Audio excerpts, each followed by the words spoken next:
Ma'am, double press mo yung lightning. Ha? Double press mo yung lightning. Ito? Yes. Ayun na. Keyless. Nag-on na. Alin? So, pwede mo nang paandarin yung Nag-on na ma'am. siya. Ayun o. Maandar na yan, ano? Okay. Pwede mo nang gamitin yan. Keyless ang tawag yan, ma'am. Pero ma'am, once na gumamit ka ng keyless, huwag ka gagamit ng remote, ng susi. Huwag sabay. Pag gumamit ka ng susi, ma'am, kahit anong gawin mong patay, hindi siya mamamatay. Kasi ginamit mo siya sa remote.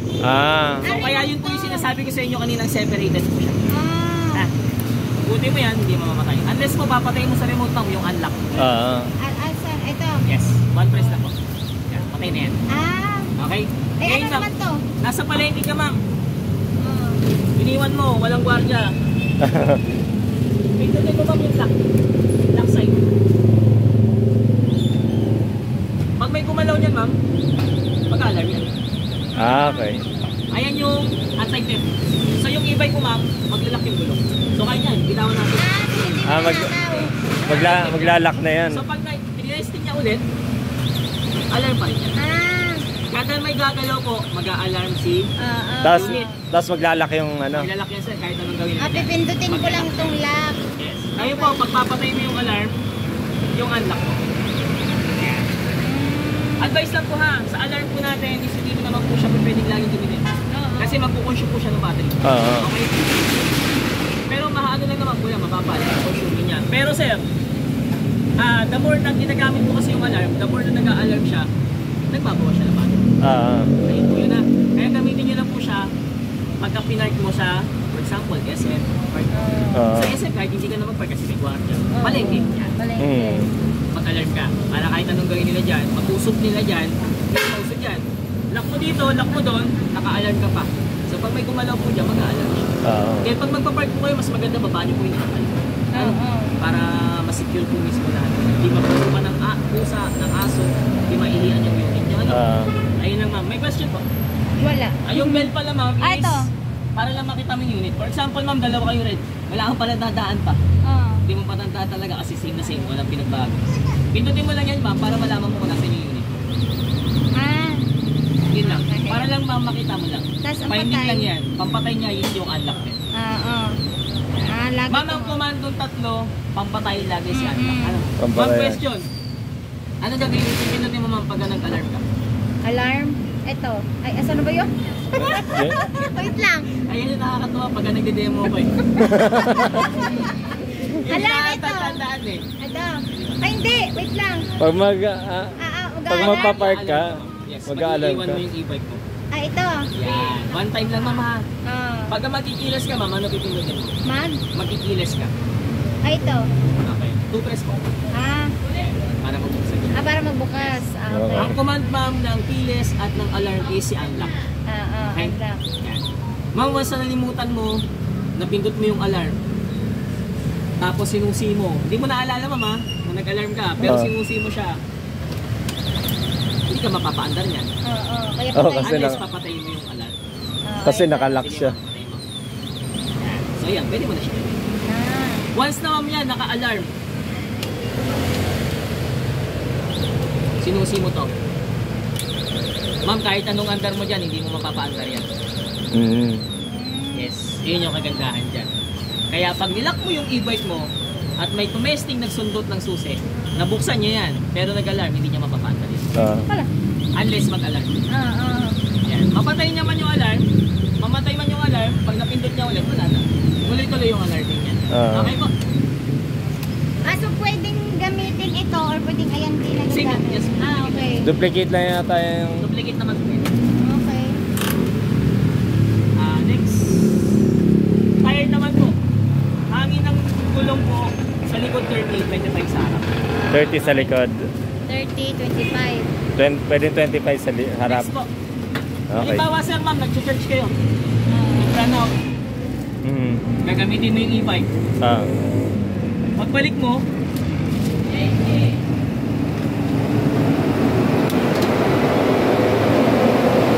nag-run out ka ma'am. Nag-run out. Naka-charge. Tapos biglang bumalik yung kuryente. Nag-grip po dyan si breaker. Kaya pag gagamitin mo, namatay ito, lagi nyo po yung check si breaker. Pumasok. Ano? Ay, ikaw na din. Para hindi biglang pumasok. Para hindi pag nakababa po, off. Pag inangat ko, on.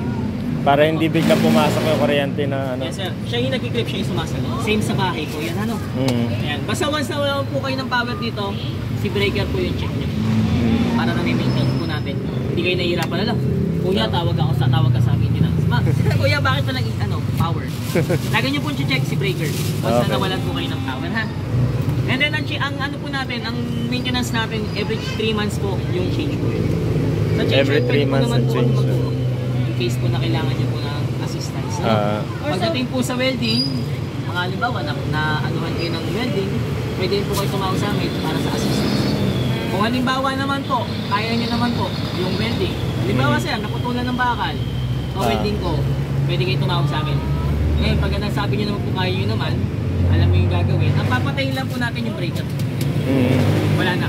Yun, okay na yun. Pagpatay na po yung breaker, pwede na po mag-welding yan. Ano po? Or so pwedeng dalhin na lang dito. Dito ma'am, pagdating dito, assistant pa rin. Hahanap pa rin tayo ng welding. Kasi tayo nag-welding. Lilipat po sa ibang branch. Pero pag yung mga change oil, Change oil ma'am, pwede kayo pumunta rito para sa change oil natin. Pwede naman kayo turuan para in case po si sir gusto nyo mag-change oil niya siya ng pinaka-mag-maintenance. Pwede po. Kasi ang 3 months po natin is 150. Change oil po yun. Every 3 months yun. Ano nga pala ang langis Pwede ito? mong gamitin sir yung pang-motor. Pero sa pang-motor kasi sir, 1 month. Anong Change langis oil na? ulit. Yamanol kasi sir sa motor. Yaman. Dito kasi sa amin, ginagamit namin, binibili ko. Sa pag-ibig na. so dito talaga bibili. Pwede Magkano naman, yan? Sa pag dito naman kayo bumili, sa inyo na kayo nagagawa, 100. Magkano? 100 na lang. 100 Pwede na lang. Pwede ka naman maglagay ng ano sir, ng ready lang lalagyan. Tapos bili ka para at least yun yung pinaka-maintenance. Every 3 months naman po yun. Dito bibili. Ito na, pareho lang naman. Next. Busina po. Signal light. Left right lang ha. Yan, magagana siya lahat ha. Sir, high-low to ha. Hindi mo papapagana si high-low kung hindi po kasi headlight. Ano po? Yan, high-low yan. Forward po. Then reverse. Ay, yung atras. Ang reverse natin ma'am sir, siya lang yung may tunog. Okay po, si signal light po wala no. Kasi iba nalilito. Signal light po yata yung tumutunog. Pero pag andar niya, naka-reverse. Naka-reverse na. Ano po?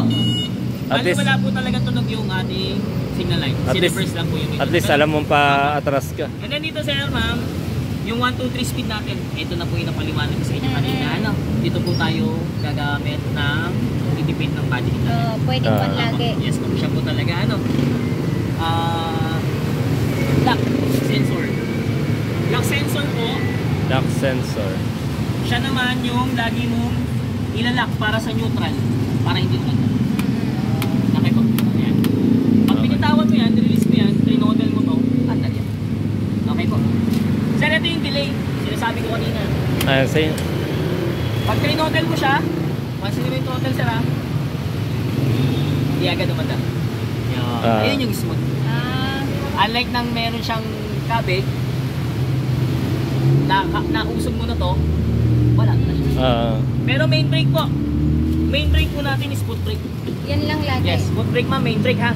Kasi ang main brake ma'am, ang foot brake natin wala siyang cut-off sensor.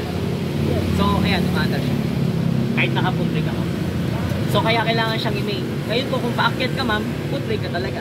Kasi sir, kung halimbawa nakahang ka sa incline, tapos nag-brake ka dito, trinodal mo, hindi papasok agad yun. Kasi may cut-off. Okay po, kaya kailangan pagka may incline ka, so yan lagi talaga. main talaga siya ma'am, main. Pag nag-brake ka ma'am dito, pwede mo isabay ito daan-daan para managdagan yung kabel. Ito po yung secondary lang. Okay po. And then pag-aangat naman po ng handbrake, compress nyo muna bago nyo siya iangat. Sulak na yan. Ngayon, para hindi po kayo mahirapan, press mo to sir, para lumambot lalo. Pag mag-release nito, press mo po muna to, angat po konti, then press. Ayun yun. Pag mag-aangat, press, angat. Kailangan talaga itong galawin? Kailangan talaga? Handbrake mo eh. Handbrake mo yan eh. Depende sa'yo. Try mo ma'am. Di ba ba? Upo ka ma'am. Paano ka gagamit yung hindi may tatry? Ikaw ang gagamit eh. Tagalin mo yung handbrake ma'am. Gaganon ba? Taas mo muna konti, tapos pindot. Hindi Hindi ma'am, taas mo. Hatakan mo ng konti. Oh, yan. Parang sa sasakyan. Oh. Yan yung yan yung proper way niya para hindi nabubungi agad yung ngipin. Okay po, sa pag-angat ganun din ma'am, pero natatakapin. Tapa. Press mo muna yung button ma'am. Angat.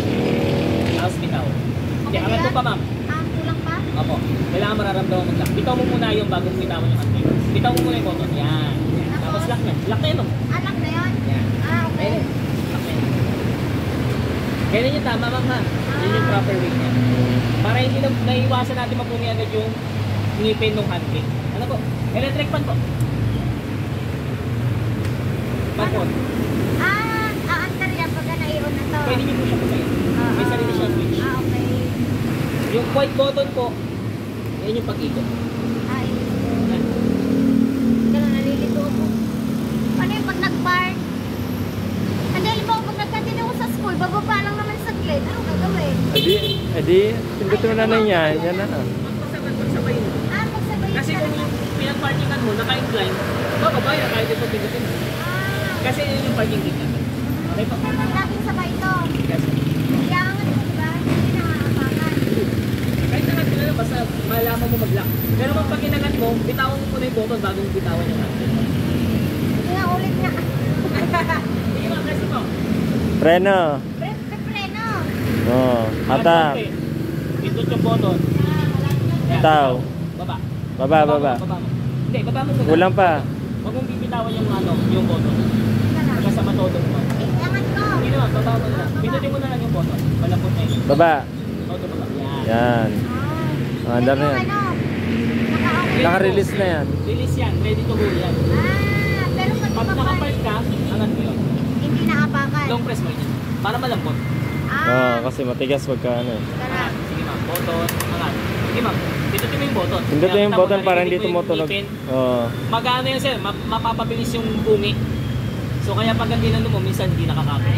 Press ko muna, tapos angat. Press bago mo iangat. Tapos bitaw mo yung button, angat mo ng todo. Tapos pag Sige, ma'am. binaba, nakaangat to, di ba? Hmm. Pag pagbaba, Angat mo ng konti. Takin mo pindot yung ng button, konti. Pindot button. Angat mo Hmm. muna.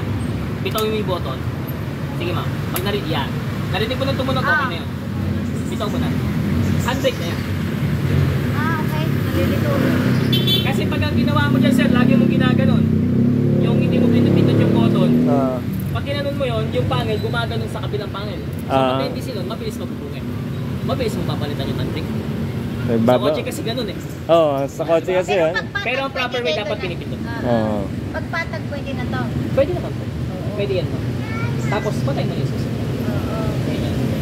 Pero i-secure mo mama, kung nilak mo yan, i-secure mo na hindi aanggal yung e-bike mo. Ngayon, kung umandat, handbrake ka talaga. Baka mamaya may mapadikit na ng gano'n. Mapadikit, wala no, mandar na ibig. Andar na Kaya ibig. maganda, handbrake ka pa rin. Matututunan mo yan ma'am. Sa ngayon, hindi mo pa ano yan. Pero So, anong nangyari dito? dahan-dahan mo madedevelop yan. Inangat ko na ba yan? Oh, nakaangat yan. So, naka-break to. Yes, Oh. nakapit yan. I-release mo. So, i-release ko na. Apo, angat konti, Angat konti. pindot button. Pindot. Angat konti, pindot Baba. Babang baba. Yan, tsaka mo release. Okay na yun. Malilito. Kasi pag ginanto mo ng ginanto yan ma'am, pangil. Diba? Kailangan talaga may ganon. Ang Opo. mangyayari dyan, yung pangil mo, mapupunto. Kailangan pindot, tapos na ganon. Okay. Kaya pag magbababa ka naman, angat konti, pindot, baba. Dito yung handbrake niya na Yes, isa. sir. Ayun. Tapos na. May crash ka pa po. Wala na. Ano pa? White light po, ito yung button yan. Ano yung wiper? Pindot lang yun. Pindutan na white. Hindi po siya same sa kotse. Pag pinatay mo, babalik dito. Ikaw magsasakto ma'am. Pero maganda na doon sa dulo. Para hindi harang. Kasi kung dito medyo nakaharang. Oh, sa kotse kahit patayin mo. Pag pinatay